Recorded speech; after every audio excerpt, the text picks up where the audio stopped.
Hello, everyone, and welcome back to Vegan Conversations with Robert Cheek on Chef AJ Live. And I am super pumped to be here today. I've got an amazing guest I'm going to tell you about in a minute, but I'm actually not here with Chef AJ today. Her schedule did not align with mine, and so I'm going at this one solo today, but she did encourage me to tell you about my new book, The Impactful Vegan, which comes out on June 25th, which you can pre-order anytime, anywhere books are sold right now, all throughout the United States and Canada. It's the best book I've ever written.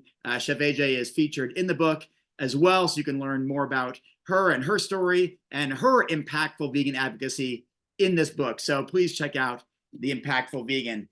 And now that we got that out of the way, I have an amazing guest, and I'm being 100% sincere. I'm looking right into the camera to tell you that my guest today is one of my absolute favorite people in the vegan community, and I mean that wholeheartedly.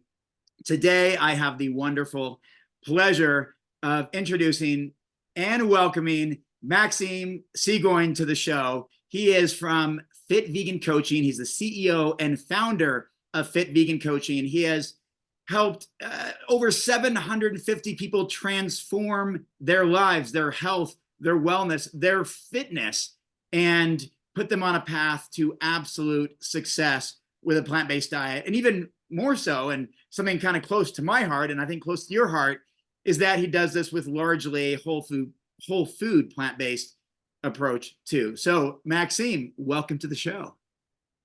Thank you for having me, Robert. Excited to be here. Thank you for the kind words. I appreciate you too, man. My favorite person in the vegan space too. Awesome. And I know sometimes I pronounce it Maxime or Maxim, so I might go back and forth here. That's all right. But Maxim, thank you for being here.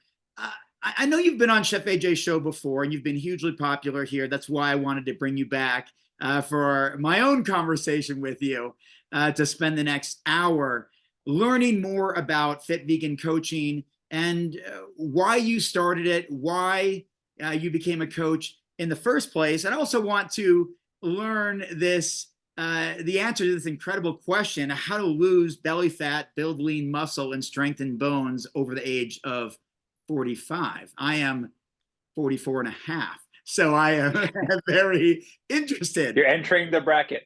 I am entering the bracket. So first of all, just give us the background. Fit Vegan Coaching. Why'd you start it? How'd you get into it? And what have you accomplished so far with it? Yeah, for sure. So it started at the beginning of COVID. For those who are not familiar with my story, I was the caregiver to my late partner who was battling breast cancer. I was a caregiver for 4.5 years before she ended up passing away, unfortunately. But I started Fit Vegan about 1 year before she did pass away. Because the truth is I was working a corporate job, everything kind of shut down as kind of COVID happened, and I was like, well, I still have $5,000 to $10,000 a month of cancer treatments to pay. Everything was self-funded basically for her healing journey, and I was like, I need to find a way to make money. I am a personal trainer. I love coaching people, and so I decided to go online, and that was kind of the start of Fit Vegan Coaching.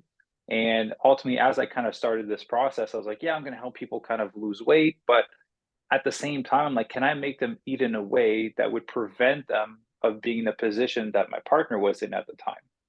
And I was like, what's the best way to eat, right? I already been vegan for almost 4 years, 5 years at that point. I was like, man, if I can get people to eat whole food, plant-based and get them in shape, I know that I'm greatly reducing the risk of getting any form of chronic illnesses, right? At the end of the day, I understand that there's no guarantees in life. So that's why I kind of use the analogy of a seatbelt to explain whole food, plant-based eating. If you have a seatbelt on and you're in a car accident, you're a lot less likely to die than if you don't have the seatbelt. And so if I can get someone to do some resistance training, to have a healthy body weight, to prioritize their sleep, to eat whole food, plant-based, then they're greatly reducing the risk of dealing with these chronic illnesses. And they're greatly reducing the risk of putting the people that they love in a position of caregiving for them if they do get sick. And so that's kind of what originally started it, is I didn't want people to end up in her position, and kind of COVID forced me to go online. Well, I have to say, Maxim, you have a very unique approach in this space. There are a lot of vegan coaches out there, a lot of online vegan coaches and those in the plant-based space. But your emphasis on whole food plant-based, like you just mentioned, this holistic approach that you take. I have to say, that's something that I can get behind more than basically any other coaching program out there, because I've been around. I worked for Forks Over Knives. I helped launch the film. I worked in their office in Santa Monica. I went on tour. Some of the great days of my life were going on tour with Dr. Esselstyn and Dr. Campbell. It's like, you know, people aspire to go on like rock and roll tours or whatever. That was my rock and roll tour, to be with Campbell and Esselstyn. So I have a personal appreciation for your approach that you take that much precision and care to have this holistic approach to whole food plant-based, which makes you stand out. That's just the truth. Everyone listening, that's what makes Fit Vegan Coaching stand out, that you prioritize whole food plant-based, and that is what you use to heal, to help people get fit, to nourish their bodies, to help them. Hey, we're back. All right, sorry, we're back. We had a froze. nice commercial break there. I have no idea. I have no idea what happened, and that's the only time it happened. So this, we can hopefully edit out that little blip. But we're back, and hopefully that won't happen again. So we're talking about, Maxime, the fact that you prioritize whole food plant-based diet with your clients is just something that I appreciate so much. You already gave your reason why. So can you talk about some of the incredible success stories and transformations that people have experienced with this dedicated approach to whole food plant-based? Yeah, of course. We've had, like, we're over 750 now. We're nearing 800 transformations in the past like 4 years since we started. So we have quite a lot of them. But one of them, probably someone you're familiar with, Dr. Lori Marbus. She came into the program, I think, mid of last year, and she started working with me one-on-one, and she was able to drop her body fat by 7%. She was able to put on some lean muscle mass. She was able to lose so much weight that she had to buy new clothes. I remember her messaging me and being like, "Hey, I bought some new running shorts." And then 3 weeks after, I was like, "Hey, I need to buy new running shorts again because these new ones are falling off of me." She was able to improve her time on the half marathon. There's obviously my mom, which is kind of an iconic transformation in our circle. My mom, 58 years young, she struggled with her weight her whole life. I think she's like 5'9", 185 pounds when she started, and she went down all the way to 133 pounds. Got a six-pack, and actually has kept her six-pack for the past 4 years because we helped her speed up her metabolism post-transformation. We've had many people that had some type of cancer scare and that want to come in to kind of learn how to fuel themselves properly, exercise properly to reduce the risk of cancer coming back or shrinking the size of certain tumors. Not saying that we can guarantee any of that, but just tell you some of the stories that we've had. Members that couldn't get pregnant and that needed to get healthier in order to have a baby. We have several fit vegan babies out into the world now, from women that were able to get healthier and get in a better position where they were able to have a child. We have Matt, who lost 74 pounds, like huge transformation. He used to love running when he was younger, and he just couldn't with the excess weight that he had on, just crushed his knees. And then one day I just remember, like, he was at nearing the end of his transformation, and he just texted and he's like, "Hey, I just ran a half marathon today." I was like, "Did you plan for that?" He's like, "No, I just went running and I felt good. So I just kept it going. And eventually I had to realize that I had to run back home, and it ended up being half a marathon." And so, yeah, we have a lot of incredible stories, ranging from people that are, between 30 to 80 years old. Ultimately, it's kind of our group of people. Wow. So you know what I got from that? What I got from that might surprise you, that you lit up when talking about those transformations. Like, your demeanor changed, like your enthusiasm was elevated. You're relaxed, sitting in a chair and all that, but your face changed. Like, you got excited about someone else's success, that their life was changed. So what I want to ask, we know a lot of the reasons why. We can talk more about it, why someone might want to have a coach or how that can be beneficial. And I've had incredible results from having different coaches in writing and in fitness and in areas of life. And Chef AJ has coaches in comedy and in writing and in other areas. We all do. I think it's universally understood. It's important. But Yeah, what does it do for you? Like, like, I want to know why you just lit up. Like, why is it so important to you that as a coach, you get so excited about someone else's success? Because growing up, I always wanted to be able to live to my fullest potential, and I didn't know how to do that. And so there's certain goals that I aspire to have that I try to do on my own. Some of them I was like, for 5 years on my own. I was like, no, I'll figure it out. There's like an ego aspect to like, no, I'm going to do it. I'm going to figure it out.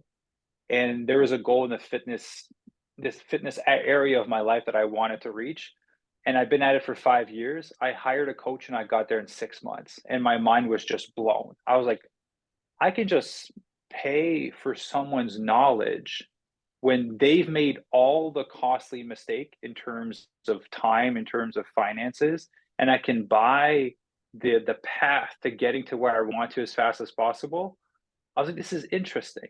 And so it allowed me to live to my fullest potential from a fitness standpoint. I was like, okay, well, from a career standpoint, let me see if I can try this model again. So let me go find someone a career standpoint and buy their knowledge, right? You're hiring them through a coach, mentorship, or either a book, right? Whatever it may be. And then I would go and buy that knowledge and then I would implement it. And then I would get to my goal so much faster than everyone else around me that's been trying to do this thing. I was like, wow, this is a hack to me getting whatever I want faster than everyone else. I'm like everyone, I'm impatient too, right? I love to see results. And so I just kind of that started my journey of investing in myself. And so when I hire a coach, when I hire a mentor, when I buy a book, I understand that I'm investing into someone's blueprint to success in that specific area. Because you wrote your book, right? So and if ever I were to like want to write a book and I hired you, Robert, to teach me, you've done tons of mistakes financially, from time perspective, from a strategy perspective throughout the years that you would prevent me from doing. So I would get the condensed success lessons from you to write that book. And so to me, it completely changed my life because it allowed me to level up my life consistently to the point where I was able to live my life to the fullest potential. And I want that so badly for everyone around me. That's why I lit up when I hear people's success story, because I understand that, and this is my own personal belief, that having a healthy and fit body and being in control of your body is the foundation upon which you can build an incredible life. If you master this vehicle, the level of discipline you need to master this will translate to relationship, will translate to business, will translate to family, will translate to everything else. And so I know that I'm helping people build a solid foundation to just live their best life. That's the part that actually gets me excited. Yeah, I love that, Maxim, because that is such a powerful tool in a time right now where a lot of people are struggling with their health and fitness, and in many cases that's related to struggling in other areas of life, right? And it Yeah. affects their happiness, their contentment, their how they physically feel, like physically how their muscles and joints and bones and how that feels like in their body, their level of energy, their level of fatigue, those types of things. I think you're right that so much of that starts with this physical vehicle that we're in. You know, you've seen me on tour. When I'm in my best shape, I'm most confident. My anxiety goes away a little bit. I I feel comfortable in who I am and what I'm doing, and I can help light up a room and you know be the star of the show in a lot of ways that I used to be, or that I want to think that I still can be. And I did Yeah. that in real time, in real life, just a few days ago in Los Angeles, because I felt very confident with the weight loss that I've been doing recently. And so, tell me a little bit about the process. There's resistance weight training. I do a lot of walking. That's helped me keep a lot of the weight off. I do a lot of activity. I'm actually coaching, so to speak, my best friend, helping him lose a little bit of weight right now, just by sharing some of the things that have worked really well for me. Um, but you also have this thing called reverse dieting. And I have to admit, even as a Yeah. champion bodybuilder many times over, I don't know a whole lot about that. I could probably, take a stab at it and make a good guess. But can you since this is your area of specialization, can you kind of dive in to the importance of resistance weight training for us at any age and this whole idea of reverse dieting? Yeah, for sure. Well, let me cover kind of two fundamental truths about the human body that if people can understand these things, it'll make transformation a lot easier, right? So, first of all, at its core, your body is a survival machine. Well, that's all it wants to do every day, right? It plays the game, don't die, every time you wake up. And so understanding that and also understanding where your body comes from, like the body hasn't gotten accustomed yet to the fact that there's, Whole Foods around the corner that you can Uber eat, Instacart food to your house and have access to thousands and thousands of calories. And the world has become so convenient that you barely have to move to be able to operate in your full day and to have access to those thousands of calories. Right? No one has to go work the field to be able to make dinner now. You can just order the food to your house and then it's done. And so understanding that your body is wired to survive, stored body fat is energy for the future. And so when there's a lack of body fat on your body wants to store more of it. And the reality is your body always wants to store more body fat in case you go into famine. And we've seen stories of people weighing 500, 600, 1,000 pounds. I honestly don't believe that there's a limit to how much fat, aka stored energy, the body can have, right? I have a little example here. This is 5 pounds of fat. Right? Wow. This is a huge, it's the size of my arm, Yeah, it's big. right? That's just 5 pounds of fat. So people will lose, 20 pounds, 30 pounds, 40 pounds, a significant difference on the body. But that's stored energy in case you don't have access to more food down the line. That's literally all it is. So your body's just going to keep storing just in case eventually you go hungry. That's why it's there. But again, not accustomed to the fact that you can go to a grocery store and have access to thousands of calories. The second thing is because of your survival instincts, your body's an adaptation machine. And so if you were to live in an environment where you had to lift heavy rocks, cut wood, work the fields, and do all of these things, your body would have to have a certain musculature, a certain level of stamina to be able to survive and operate in those daily activities, right? So you would naturally be fit because you're moving throughout the day. In this day and age, we can work from our computers, we sit in the car, we can go drive to work and sit in a chair all day. Your body will transform and adapt to the environment that you're putting it in. And so because we don't work in the fields, for most people at least, I grew up on a farm, so I actually know what that's like. But for most people, they don't. So that's why we like to include sessions of resistance training, whether you're doing it at home, whether you're doing it at the gym, is because you're consciously creating your environment to demand of your body to become fitter. Because if you always live in a world of convenience, you will have a convenient body. That's what you're going to have. No one wants a convenient body, right? Everyone wants a fit body. So understanding these two things, your body will adjust the environment that you ask of it. And second, it's wired for survival.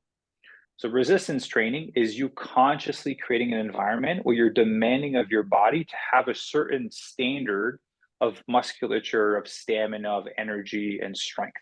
That's literally all it is. If you were to go hiking or do Pilates or do yoga and all of these things, your body would adjust to being able to perform these activities. They are great in terms of stamina and building a little bit of strength, but the number one thing that makes the biggest difference in terms of building lean muscle mass is resistance training.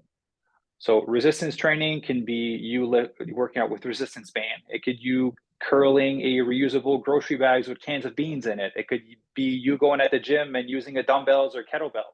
As long as you're lifting something heavy against gravity, something challenging against gravity, that's resistance training. So I don't want people to feel that they have to go to the gym.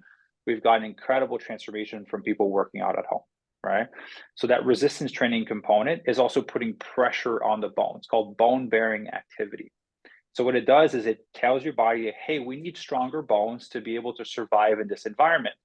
Because if not, if we're too brittle, the bones are going to break. And if the bones break, we're not too good at surviving if we can't move because our bones are broken, right? So doing some form of resistance training will make your bones stronger, will help you build more lean muscle, and ultimately will help you shift your body composition, because shifting your body composition is just two variables changing, right? You have body fat, you have lean muscle mass on your body. When we're looking at shifting our body composition positively, we're looking to decrease the amount of body fat on the body and increase the amount of lean muscle mass on the body. So what needs to happen to increase the amount of lean muscle mass on the body? A certain amount of protein per day needs to be met. We need to create an environment where the body has a reason to build more lean muscle. So AKA doing resistance training, because I doubt anyone listening is going to go work in a field and lift some heavy rocks and cut some trees. Maybe you will, but it's going to be a small percentage, right? And decreasing the body fat will come down to nutrition, right? A little bit of exercise, right? Like Robert mentioned, doing your steps, adding some cardiovascular exercise to kind of create a little bit more of a calorie deficit, but primarily nutrition will be the main tool to be able to decrease the body fat. So that's the first part of why resistance training is so important.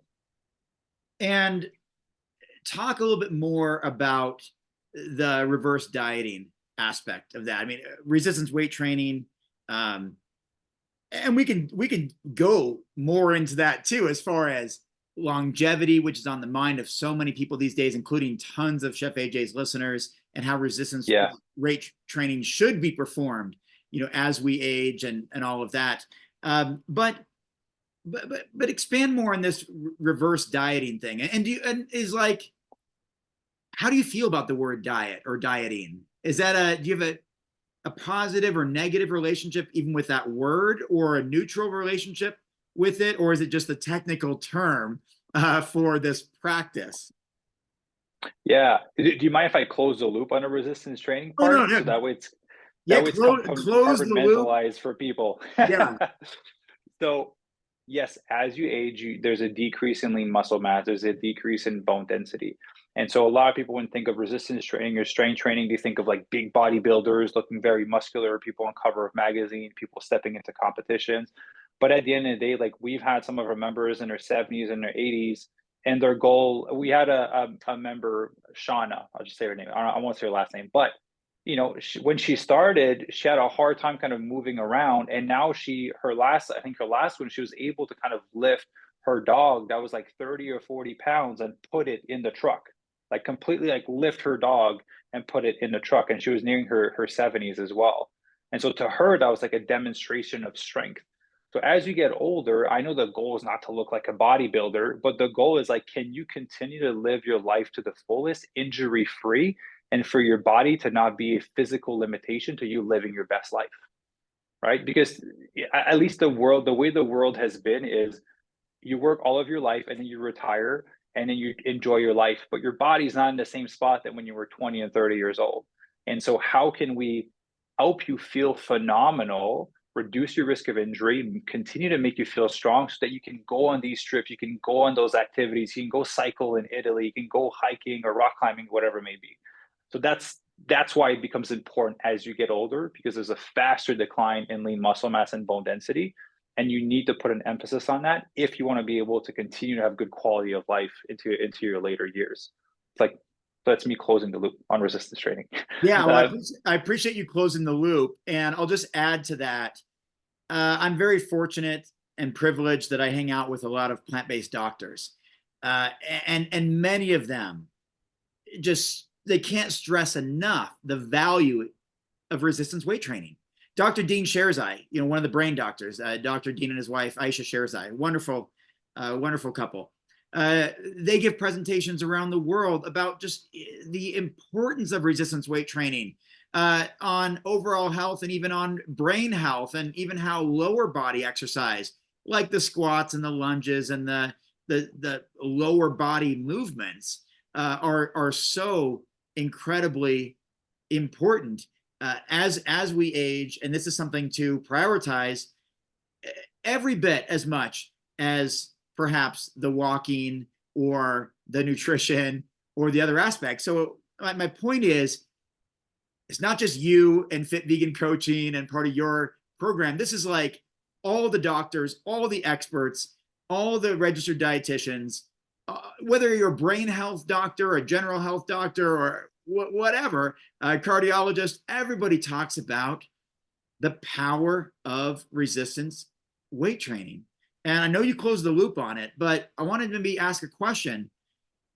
Why are some people perhaps resistant, pun intended, resistant to it or intimidated by it? Is that the gym culture, gym environment? Is it because of commercial magazines? Because I know that exists. I do know that it exists. I know that within my own family, some people are a little bit intimidated by the idea of resistance training. Why do they have that resistance? I'll be honest with you, the main one that I hear the most often is fear of getting injured through resistance training. That's going to be a big one because you know, you have the ability to work out at home if the gym is an intimidating place, right? And let's be honest, Robert, you and I know that the gym is probably the most supportive place. Like the big bodybuilders are usually the nicest people. I've always only had good interaction. Every time I see kind of someone struggling and they're looking like they're wondering, I'll go and talk to them. Like they always appreciate it. And so the gym is a beautiful culture, but it's portrayed a certain way from the outside that it's an intimidating place, but it's not. And you know, secondly, no one is looking at you when you go to the gym. Everyone's looking at themselves in the mirror. So you can do whatever you want in the gym. No one's gonna look. But the big part that I hear often, because again, a lot of people we work with are between 50 and 80 years old. That's kind of the majority of the people that we work with. It's fear of injury, especially if they don't have prior experience with some form of resistance training. And so, you know, a big thing is to make sure that you're focusing on form, make sure that you're asking for help, making sure that you're getting a coach to kind of guide you through the proper form and kind of easing yourself into it. So in fact, I have a series of video on my YouTube channel. So if you just you know, you go YouTube my name, Maxime Sigouin, it should show up. It's me shirtless flexing. But if if you go on the playlist section, I recorded 101 exercise videos going into depth into how to perform specific movement, whether you're exercising at home or at the gym. So I would honestly just recommend watch a video and then try to perform it on your side without any weights, right? Start to feel like, hey, when I go down on a squat, okay, I should feel it in my butt. Okay, I should feel it in my hamstring, which is the muscle behind your leg.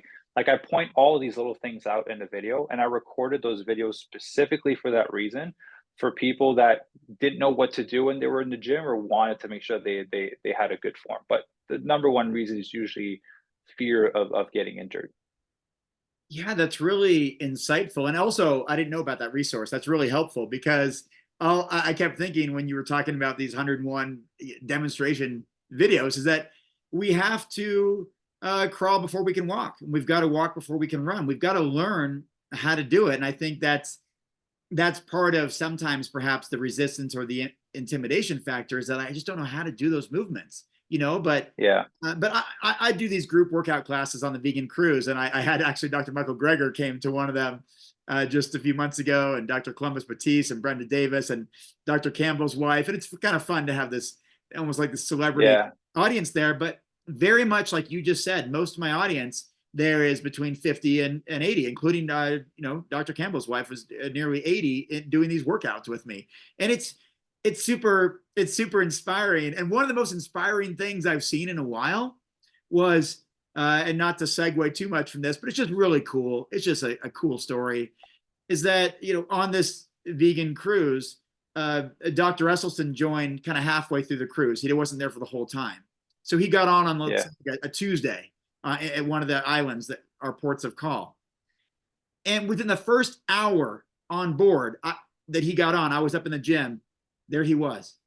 I mean, yeah, here's a guy at the time he would have been early to mid 80s. And he's supposed to be on this vacation and giving presentations, and he was in the gym.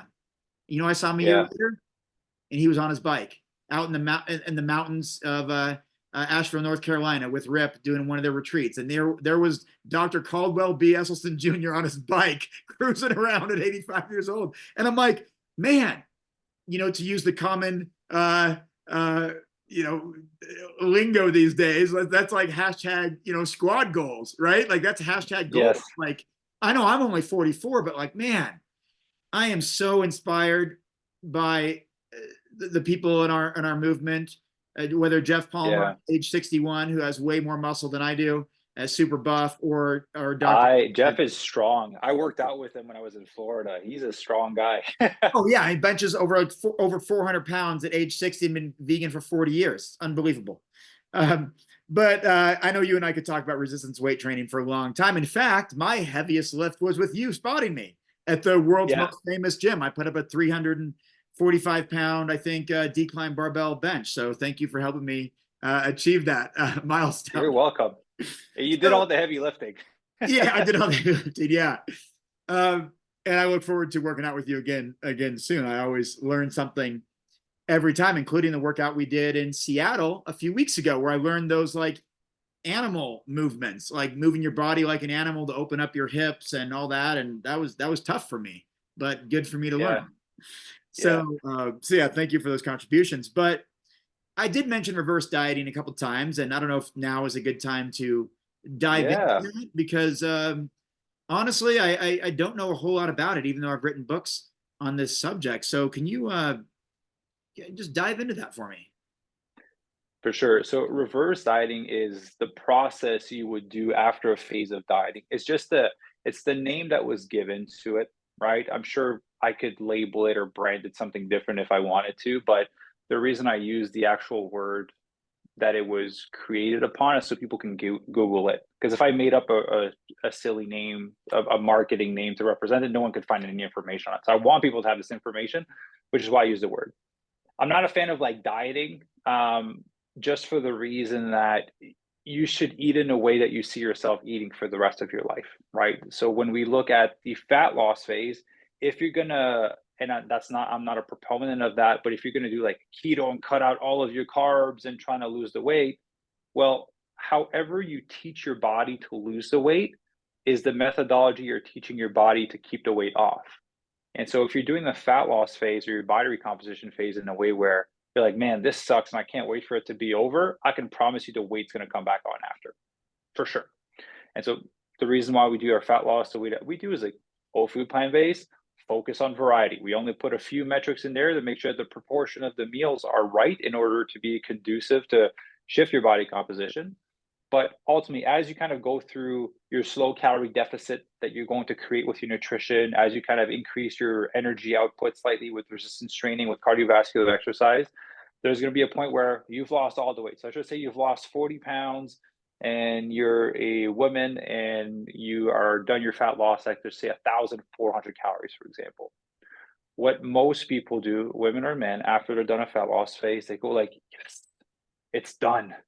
Let me just go back to eating the foods that I enjoy. Let me just go back a little bit to my old lifestyle. I'll continue working out and I'll be careful, but those old habits start to creep back in a little bit. And that's why over 95% of people put the weight back on within 6 months to a year in North America. So to me, I was like, okay, we don't really have a fat loss problem. We have a keeping the weight off problem. So I'm like, what's the solution to keeping the weight off? There's this beautiful thing called reverse dieting. There's no other process that exists that can replace this, at least that they've found so far scientifically. This is backed by a lot of science. But basically, I'm going to explain with a little analogy and I'll give you some like tangible actions.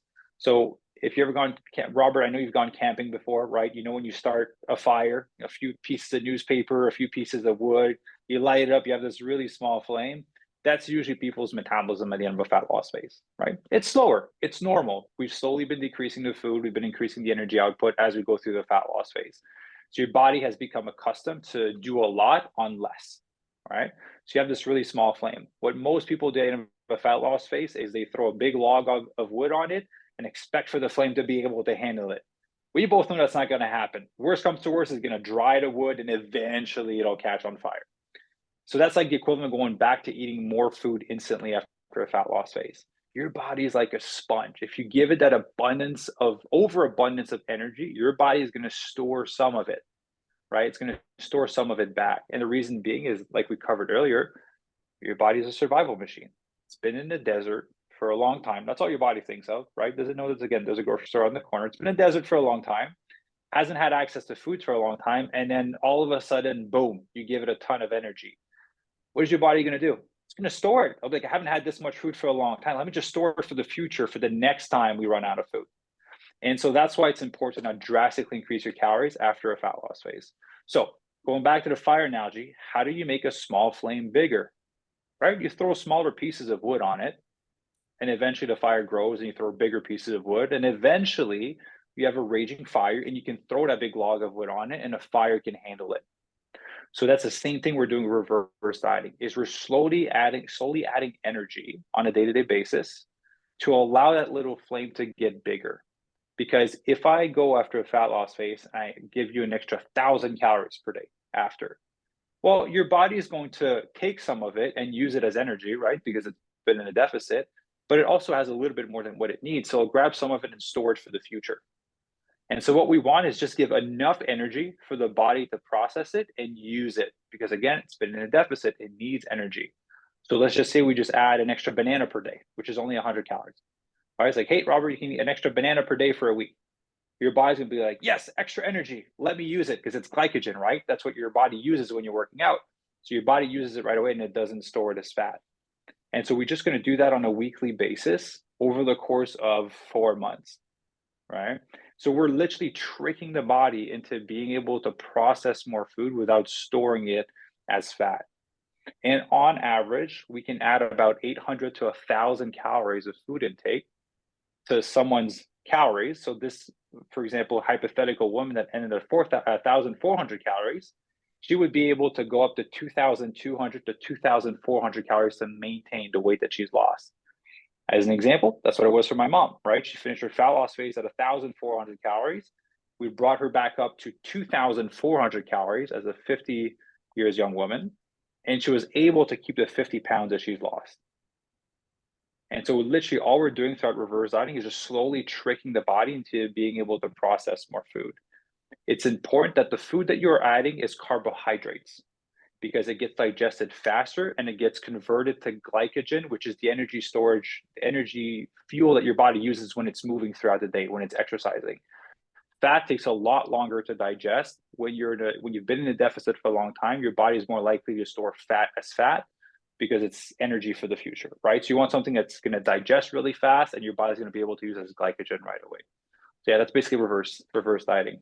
So it sounds like what I'm hearing is that, and I even wrote this down as you were talking, this is a long-term solution with incremental steps. And it makes sense that when you just throw this log on a fire, it's going to put the fire out, or it's not going to burn or whatever. And I mean, we've all been there. I mean, New Year's resolutions, people dive in super deep, they go hardcore, they go all in, and it all fades away within about the first 3 weeks of the new year, because if it didn't work out right away, they say, well, I'm going to go back to eating what I was before, and they pile on the calories, pile on the food, and then it just doesn't. It's worse than before.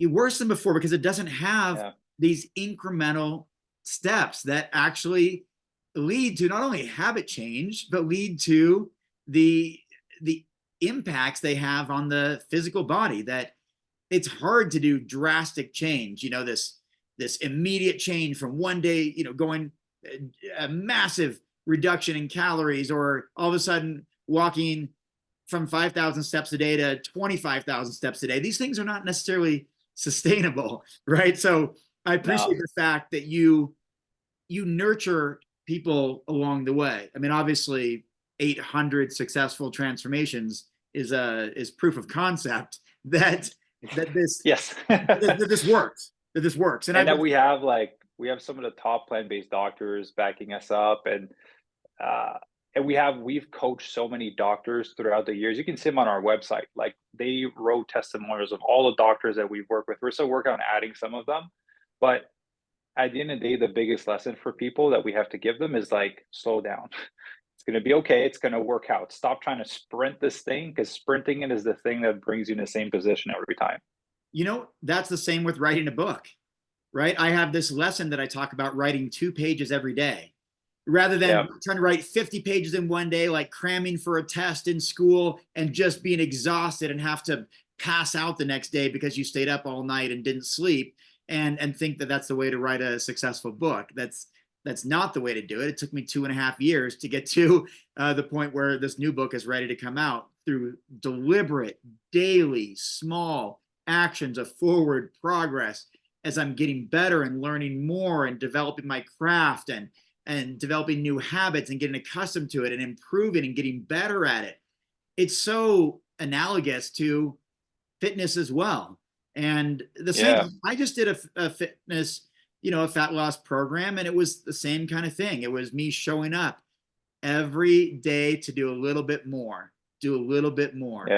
And so I want to catch you off guard here for a second, and I want to get your immediate thoughts. These can be a few seconds of an answer. This could be a shaking of the head, a nodding, whatever comes to mind.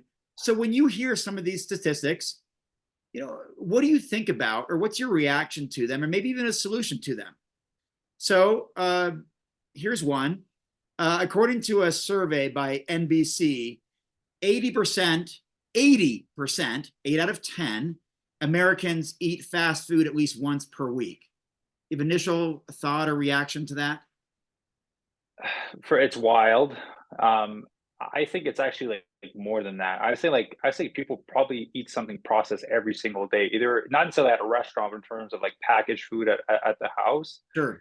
It just goes to show how much convenience has taken over our life and how much we choose to be busy and not prioritize the things that need to be prioritized, right? It's one thing to be busy, but it's another thing to be productive. And I think the world Mm. values being busy as like a badge of honor. But at the end of the day, people are being busy with a ton of things that are not being productive and not producing results, and they're sacrificing their health at the same time. That's my Well, first thought. well said. Well, here's a follow-up.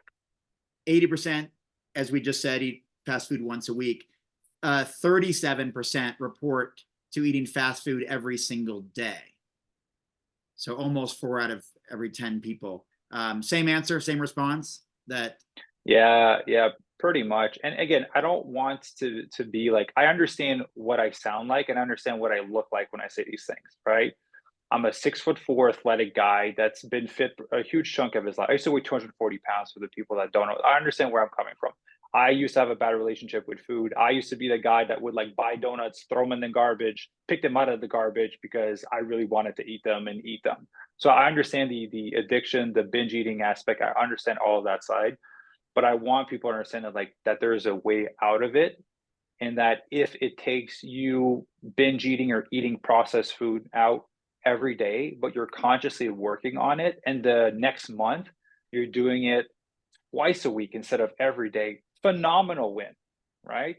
If 3 months down the line you only eat out or eat processed food once a week versus every single day, phenomenal win. So, like we talked about, incremental wins and being gentle with yourself, right? The goal is not to jump from eating processed food every day to kind of how I'm living or how you're living. Like, you're just taking it one step at a time, being gentle with yourself, because I understand what position you have to be in to live the type of life where you're eating junk food every day, because I used to be there. I guarantee that resonated with a lot of people right now. And so I'm really glad I asked that question, because I think that's what a lot of people need to hear. And we're not trying to demonize Yeah. those habits or even those statistics, but just acknowledge that they're real, that those are real Yeah. things that our culture is up against. And here's another one for you. And I'm curious because there's lots of different perspectives to have about this, but I'm curious your thoughts. It's also been reported that I heard this, I think, on the radio, so I can't verify the source, but I think it came from a study. The radio was just talking about it, that up to 20% of people, so 1 in 5, admit to eating. I don't think just eating food, but eating the whole meal in a car. So I think it speaks to our busy lives. It speaks to, like what you said, we value being busy, where I'm on this call at the same time I'm eating dinner and I'm trying to drive at the same time. I'm doing 3 things at once. But it may have even been a thing from Dan Buettner from Blue Zones, where it just talked about we're not having this relationship with food, and sit down, quiet, respectful, chewing our food. We're literally 1 in 5 of us are just shoving it in our mouths in the car because life is busy. So how do you respond to something like that? I've been there and I do it from time to time. So I'll be like a transparent answer that I'm not perfect as well. Like, I do have a busy life as well, and I try to be productive and not busy. So first thought was like, hey, if it's a meal that they prepped at their house and they're eating it in their car instead of a drive-through, hey, we'll take that win any day, right? We'll take the food prepped at the house. But I knew that junk food is something that it's probably what the study was based on. And again, at the end of the day, it shows to like the level of busyness. And to me, it's wild, because now being on the flip side of having this bad relationship with food and kind of having the badge of honor of being busy, when I work with clients and they tell me that that's kind of the life that they live because they're so busy, and then I look at their schedule, and most importantly, I ask them for their screen time on their phone, I'm like, you spent what, 4 hours on TikTok? You watched 2 hours of YouTube. I'm like, you could have used a quarter of that time to prep some food for the next day. And so it's just a prioritization of the time that has to change because no one's that busy. Like I work with people that are running a complete law firm that have 3 kids and a wife that travel. They still have time to prep their food. They still have time to work out. And so it just comes down to prioritization of time. And honestly, it's the phone is the biggest time sucker for most people.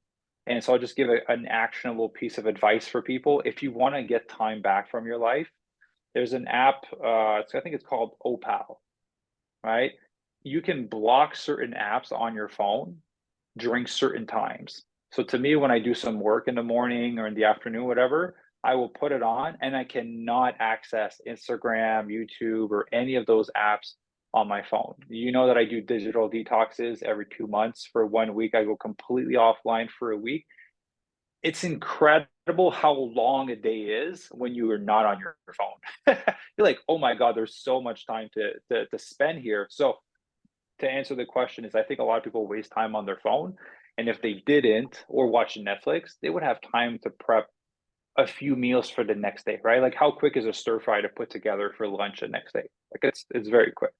Yeah, I couldn't possibly agree more. And I have to tell you, Maxim, when I was writing my 3 most recent books, which have been my most popular books, I actually deleted all the social media apps from my phone. I couldn't use them if I wanted to. They just weren't there. I freed up Yeah. so much time. It was unbelievable. I had like 6 or 7 or 8 extra hours in the day. I spent more time with my wife. I spent more time with our pets. I spent more time exercising. I was even going out hiking for 2 or 3 hours a day, 4 days a week. I had all this time. It was Yeah. unbelievable. And because I was the kind of guy, and I know people are going to be shaking their heads at me, but I also know a lot of people are going to be nodding their heads and yeah, that's me too.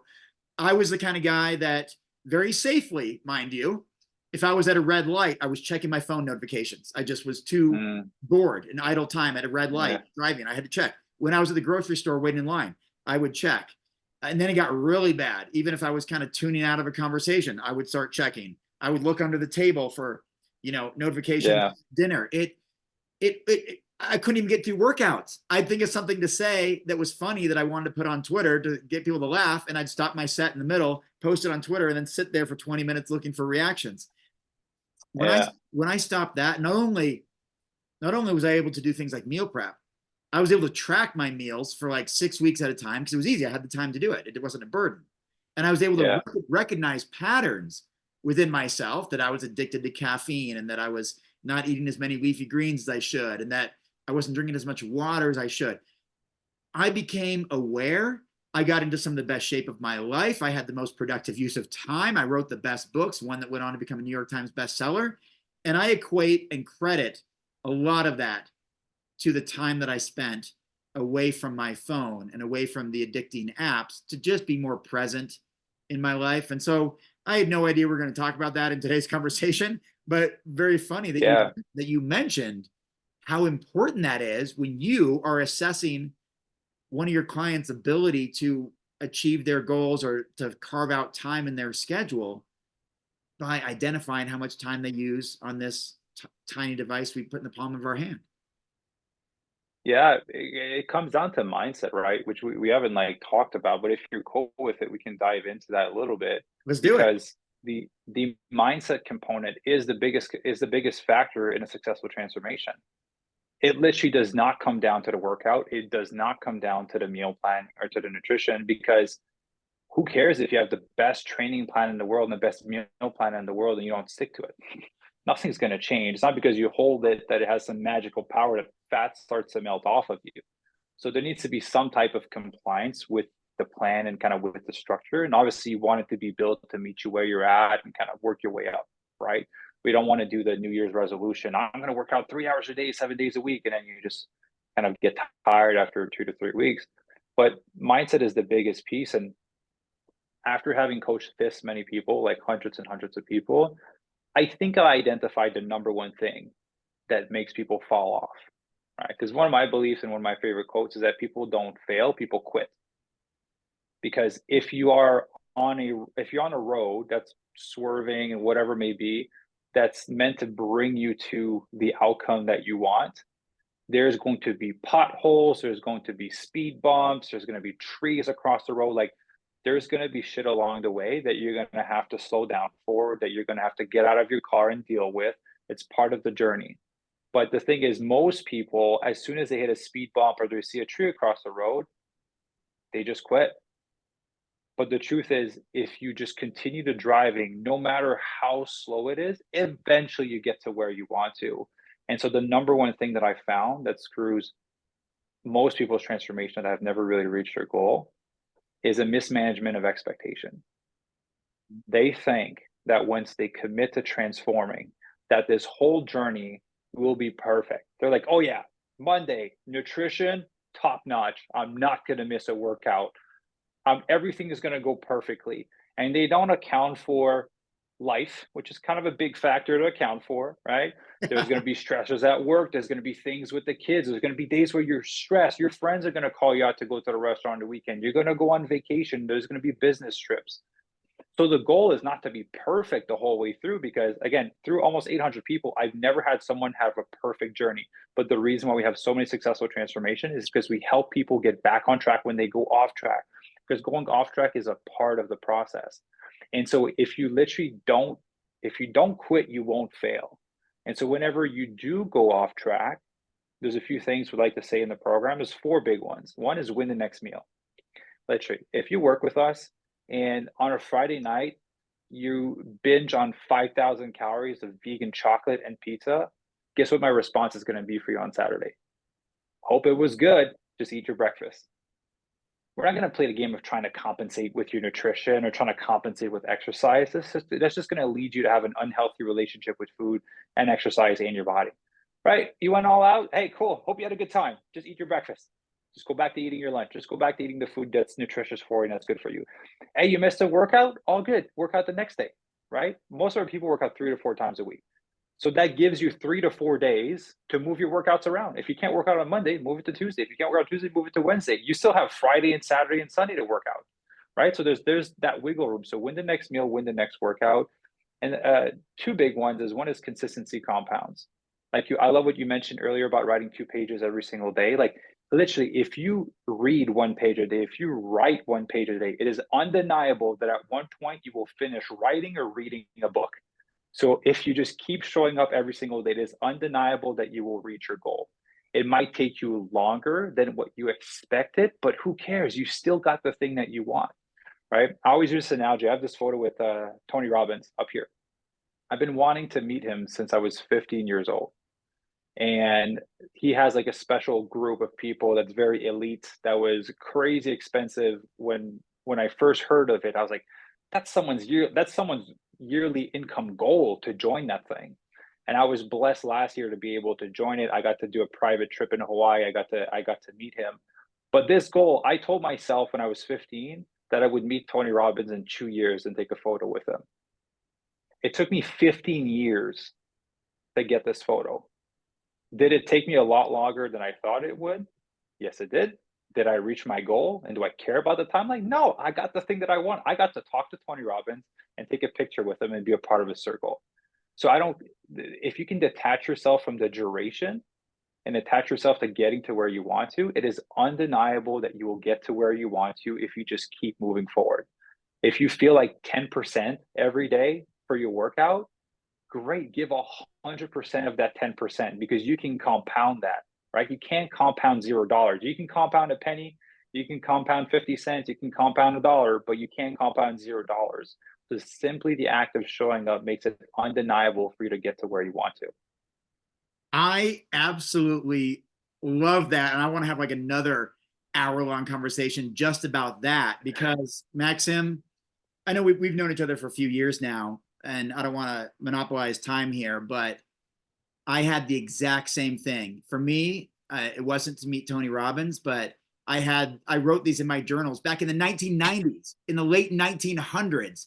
I said that I was going to become a best-selling author, and I actually, it'll almost give me goosebumps. I was a teenager then. I had some sort of materialistic goals and all this kind of stuff, but I wrote these things down that, what do I want to do with my life? I asked myself as a teenager in the 90s. And I said, I want to write at least 3 books. I want to live somewhere in the sunshine with palm trees in the swimming pool, and I want to be a, best-selling author and, that kind of stuff. And I kind of forgot about it. And when we were moving, I stumbled upon it when I was living in Arizona, where I was actually writing my 4th book. I had already written 3 books. I had 6 palm trees on the property, a pool in the backyard, and I was on the verge of writing a New York Times bestseller. And, I get a little bit emotional because I share that with you. Like it took me 15 years, or it took me 20 years from when I said, this is what I want to do, and I'm going to dedicate my life to it. And though I didn't think about it every day, I found this journal entry 15 years later and said, holy crap, I did that. Like, I did it. And it wasn't the path that I thought it would. I thought my first book was going to be a major bestseller. It wasn't. My next book wasn't either. My next book wasn't either. Or the next one. It was the 5th one that did it. And so, and I've said the same thing about compounding. It's consistency is one of the greatest things we can possibly do in our lives with anything. And so I appreciate you sharing. Can I just add something? Please. Do you care that it took 20 years? Are you happy? Do you find that it happened perfectly when it did? It was beautiful the way that it happened. And I think it meant a lot more that it took so long, and that it had those unbelievably, heartbreaking setbacks along the way where I almost quit. I almost quit writing. I almost said, this isn't for me. I'm not that guy. I'm not Tony Robbins. I'm not these bestsellers. And then guess what? My book was in the New York Times bestseller section right next to Tony Robbins, in the bookstore. Yeah. And I'm like, dang right. It took me 20 years, but it happened. It happened at a time that I'm more prepared for it too. Had it happened earlier, I was too young, too immature. I wouldn't have known how to handle myself on tour, traveling to, countries around the world. And now I'm in a better place to do that. And I think more mature to handle it and appreciate it and respect it and honor all my teachers that helped me get there, which I was able to do in my book, and acknowledge even high school teachers who helped me with my writing and put them in the acknowledgments on a New York Times bestselling book. And I don't think about, that I wish I would have done it sooner or anything like that. It's the fact that I did it that matters. Yeah. And that's the part that people have to remember, right? And it happens when you deserve it the most. Like those little 12-week goals or 16-week goals that people have, they just make me laugh, because let's just say you have 40 pounds. Like you don't become, and just to tie it back to kind of fitness, but you don't become overweight overnight. So it's not going to happen overnight for you to undo all these unhealthy habits. Who cares if it takes you 1 year? Who cares if it takes you 2 years? If it adds a decade or 2 to your life, and with an incredible quality of life. Like, who cares? The important part is you got there, because you becoming a New York Times bestselling author changed the trajectory of your life. Someone dropping 40 pounds and actually being able to keep it off and having the habits to continue to live this life is drastically changing the direction of their life and the quality of their life. And so, like, again, that management of expectation. I love what you said. You didn't think about being a New York Times bestselling author every single day. But the beautiful part is once you set a direction for yourself and you just look at your feet and you take it one step at a time, eventually you look up and you go like, holy shit, I'm here. That's the best feeling ever.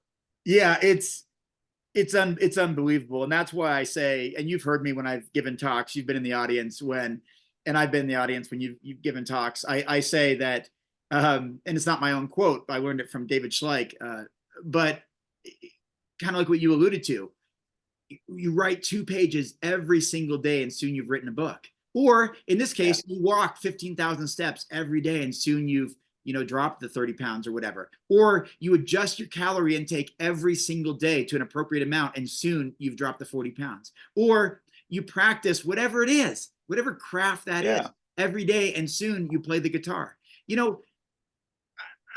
I think, I had all these questions written down, Maxime, about like, tell me 3 fitness tips most people are not doing, what foods most people overlook, But you and I both know that's not it. That's not the answer. The answer is up here in our mind and up here in our heart. Like that's, Yeah. do we have what it takes to set the intention and put the wheels of motion in action to see it through? And that's where I'm not just saying this because you're my guest. I'm not saying that. Anyone listening, that's the truth. Hear me out. There is an unbelievable power in having a coach. It's night and day. There just is. I Yeah. would not be the writer I am today without a writing coach. Chef AJ would not be the comedian and entrepreneur and host. I mean, she's had coaches in entrepreneurship, and I know so. And she talks about it in comedy, in writing, all that stuff. She would not be where she is with hundreds of thousands of YouTube subscribers without those coaches. Yeah. Coaching is unequivocally important, and I want to acknowledge that for what you do, changing people's lives, changing the trajectory of their lives and their health outcomes and their life outcomes, where they can enjoy so much more time doing whatever the heck they want to do. It doesn't have to be the cliche, more time with their grandkids or less pain in their back and their knees as they get older or whatever. No, whatever you want to get out of life, having a coach can help you do that and get there easier and quicker and in a more streamlined process. So I want to ask you, first of all, I wrote this down because I thought it was funny, but now it's like 5 minutes too late to say the joke. When you were talking about like the long winding road with the trees in the road and everything, it reminded me of when I go to half marathons and I see people running with a shirt with a turtle on it, and it says, "This is my race pace." And it is, Yeah. it's beautifully hilarious because they're saying, yeah, I realize I'm a little bit slower. I'm not built to be a long distance runner. I'm, a little bit, bigger than a lot of the other runners. This is my race pace. But guess what? They're there and they're doing Yeah. it. And they're finishing. They're finishing Yeah. and they're achieving and they're bringing joy to their lives and they're inspiring others. And yeah, so what if your race pace is slower than mine? Who cares? I was born to be a runner. Maybe someone else isn't. And so I wanted to make sure I had that joke in there that this is my race pace. But I also want to Yeah. ask you, I know we're kind of winding up here the final few minutes. I'm not even going to ask you like what you eat in a typical day. Chef AJ usually asks me to ask everybody that, but like I don't think that's the answer. I think that the mentality and the approach and the guidance is the answer, the blueprint. I want to ask you something personal. What's the best part of your job? Like I said earlier, it's seeing those final results with people. There's two moments that excite me when a new person starts to work with us. Like when I see someone that has made that commitment to themselves to take on this path. And I know how rocky it's going to be. I know how rocky it's going to be more than they know how rocky it's going to be for them to be on this path. But I'm excited for them because it's one of the biggest paths to self-development is gaining mastery over your body and your health. And actually, there's three moments. One is when people start. The second is when people hit their first roadblock and they come back on track. Like their brain kind of lights up. They go like, "Oh, I can mess up, but it's okay, and I can just continue after." And as we kind of go through the repetition of that, they're just like, "Oh, I messed up. Okay, cool. Let me just get back on track." Like that gets me excited because they start to get it. They start to get that just like the act of showing up is the secret. And then the last moment is like when they're at the end and I have them on my podcast as a fit vegan success story. And they're like, yeah, I didn't think I was someone that would work out consistently. I didn't think I was someone that could drop 60 pounds, but it just happened. And so, yeah, those three moments is like when they commit, when they hit their first roadblock and it clicks in their head of like, it's okay to fall off. I just need to get back on. To me, that's such a beautiful moment because they just got the secret to like getting what they want. Oh, I appreciate you sharing that. And I've got a few extra minutes if you don't mind. Chef AJ allows me to go over, especially when Let's she's do not it. here. Especially when she's not here, I get to go Yeah. 5 to 10 minutes over. But I want to ask you another personal question. You talked about if you were in someone's chair right now who's listening, you said, and you wanted to, let's say, write a book, you'd come to someone like me, and many people do. And I'm including some really big name authors come to me because they know that I have the blueprint, the track record. I know how to write a successful book. Yeah. And you have the blueprint. You have a track record. You've got hundreds and hundreds, nearly 1,000 transformations. Fit Vegan Coaching. People can check that out and read all about it. But I want to ask you a personal question. What are some mistakes you've made in your journey? You said you wanted to learn from those who've already made the mistakes, and so they can save you time and all that stuff when it comes to writing a book, doing a film, whatever it is. What are mistakes you've made, and how did you learn from those in order to help others not make those mistakes on their journey? Yeah, for sure. I had this realization, like I said, I take a week off every 2 months, right? Where I go complete social detox and I just take time to kind of reflect on my life, reassess, see if I need to realign in specific areas. Um, the biggest lesson I've learned is that I have made my stupidest mistake, my most costliest mistake when I'm impatient. Mm.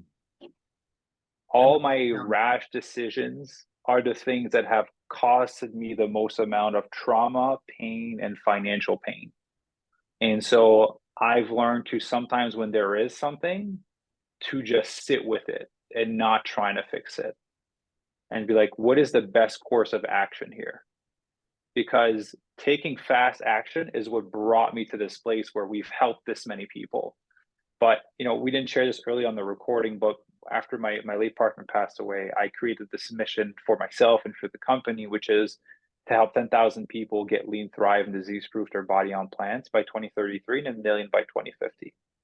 And so that demands a different version of me to be able to accomplish that, because I won't be able to coach all those people by myself, which is why I have an incredible team.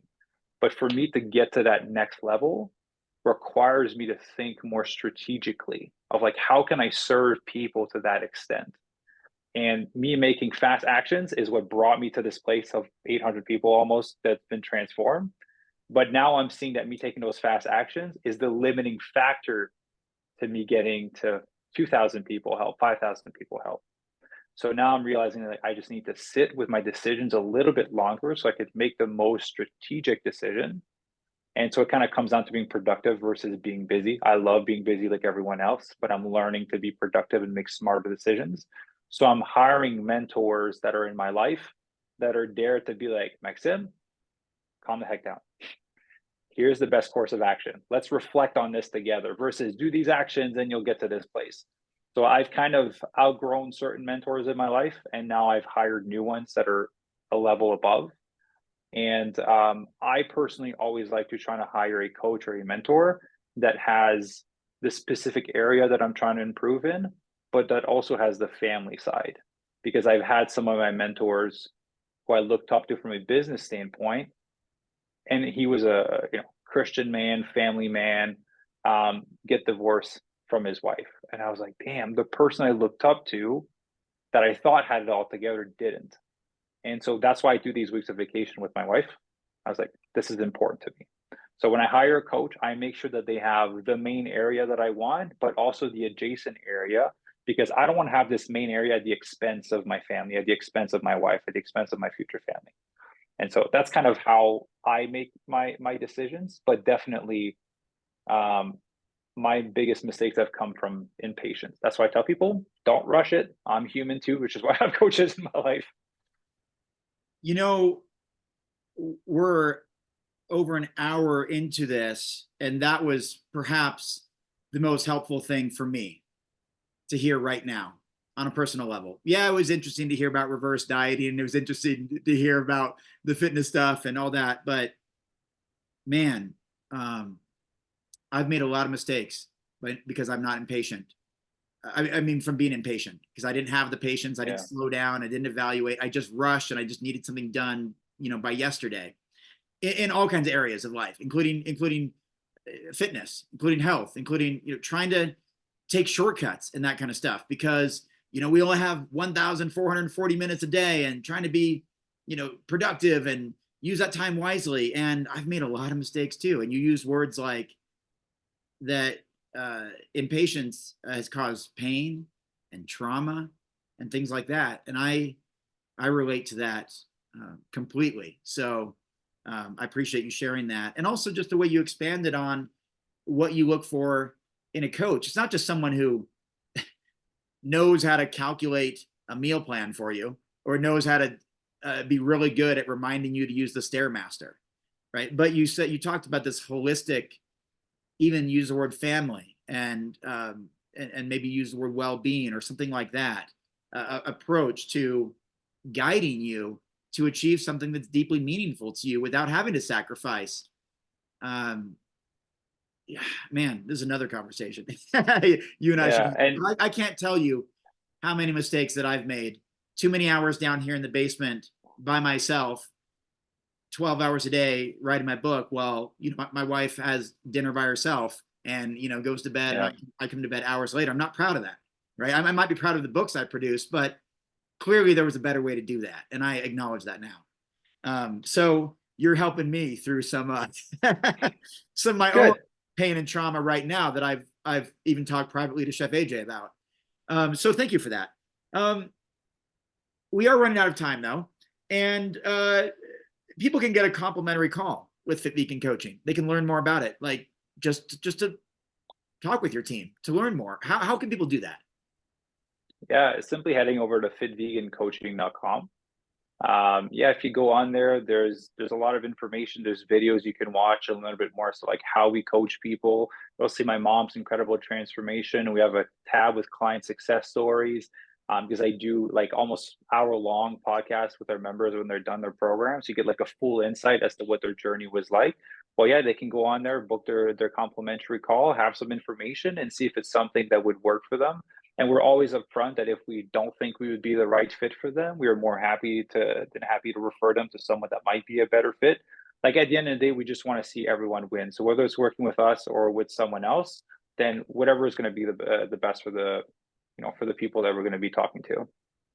I really respect that about you, Maxim, and I can't express enough how much I appreciate your commitment to really a healthy, holistic lifestyle. Whole food, plant-based is kind of the premise, the baseline, helping people, not just 25-year-olds get ripped and become Instagram models, but you're helping a different demographic who's looking for longevity and looking to get the most out of life and to lead by example for their children or for their spouse or for their grandchildren. And I just admire the work that you're doing. And I've said it, I started this conversation with that, and I'll say it again. And my wife has actually echoed this to me privately, where she's like, she tours with me sometimes and goes to these events. She says, Maxim's just the nicest guy. Like I like him the best out of all your vegan influencer friends and all these people you hang out with and all these big names and you go on tour with. Maxim is the guy that makes me feel seen. He asks me questions. He asks how I'm doing. That makes me feel like I'm visible, because a lot of people make her feel invisible, and that makes her feel Yeah. uncomfortable. You've always made other people feel important, and that's why you and I hit it off, years ago, and why we continue to, I think, keep a nice relationship, because I think you're authentic and sincere in that way, and I know that your coaching is the same, which is why I'm going to say it again. If there's any vegan fitness, health, wellness coaching that I can get behind the most of anybody out there, it's Fit Vegan Coaching. It's with Maxim and his team, and I've seen Thank it in you. person. I've been there with your team in person, and now Yeah. in multiple cities, and I've seen you throughout the country, and I just want to thank you. And I'd like you to share any final words of wisdom. If there's a favorite quote or something you've learned from, let's say, a mentor like Tony Robbins, you want to pass on to the rest of us. If you'd like to list where we can find you, I know you've got a big social media platform on Instagram and a great community and all that. So I want to give the floor to you to bring this home. Well, first off, I want to say a big thank you for having me, Robert, and for having me on as a guest. I appreciate you so much. I'm really happy that our paths crossed when they did, and that we got to work on all these beautiful things together. So thank you for the kind words. And yeah, man, you're like one of the nicest people in this whole industry. And so I'm happy that we became friends throughout the process. For the people listening, like I mentioned, just fitvegancoaching.com. If you are to scroll all the way at the bottom, there's going to be the links to all my social media platforms. On Instagram, it's just going to be my name, on YouTube as well. But we do run a show called the Fit Vegan Podcast, which is why I got this beautiful little setup here to basically to record our show. And in terms of quote, there's one thing that I'll share three of them with you because I think those are three impactful one. One of them is a new one. The new one is people would rather change their goals than change themselves. I think that really hit me hard when I heard that, because people tend to move the finish line a lot earlier when it comes down to like actually changing the behavior that needs to be changed. Um, the second one would be that whatever you think is worth it isn't. After again being a caregiver for almost 5 years to my late partner and seeing her lose her health, man, all the comments of, but yeah, but I'm busy now, or but what about bacon? What about burger? But like, oh, I can't do this. Like, whatever you think is worth it completely goes away once you lose your health and you get sick. Like, the desire to want to get back to a baseline of health is stronger than any excuse you may have right now. And so that's another big lesson. And then the other one is just like, yeah, honestly, the secret to success, and I've had the blessing of accomplishing incredible things so far in my life. I've had the blessing of be surrounded by highly successful people. Like, if you just keep showing up over and over again and you detach yourself from the timeline, it is undeniable that you will get to where you want to. Who cares if it takes you 20 years? Once you get there, you're like, I made it, I did it. And so, yeah, just literally enjoy the journey, have fun with it, keep your head down, and eventually you'll look up and you'll be like, I wrote a New York Times bestseller, I met Tony Robbins, I lost 40 pounds, and you'll be glad that you started. That was a wonderful, eloquent, and beautiful way to finish. So, Maxime Sigouin from Fit Vegan Coaching, thank you so much for being a guest on Vegan Conversations with Robert Cheek. This was one to remember, and I hope if you're listening, please share this link, like share this conversation with others who need to hear so much of the mindset, the wellness, the fitness, the goal setting, and the holistic approach to what it takes to redefine who you are and become the person that you really deep down want to be. And Maxim, thank you for your time today. And on behalf of Chef AJ, I want to thank all of you for tuning in. And as usual, tune back in tomorrow for Chef AJ Live, and come see me next month for another episode of Vegan Conversations with Robert Cheek. Maxim, I wish you a wonderful rest of the day. Say hi to your family for me, and I look forward to crossing paths with you again soon. Same here. Say hi to your wife. Thank you for having me, and thank you everyone for listening.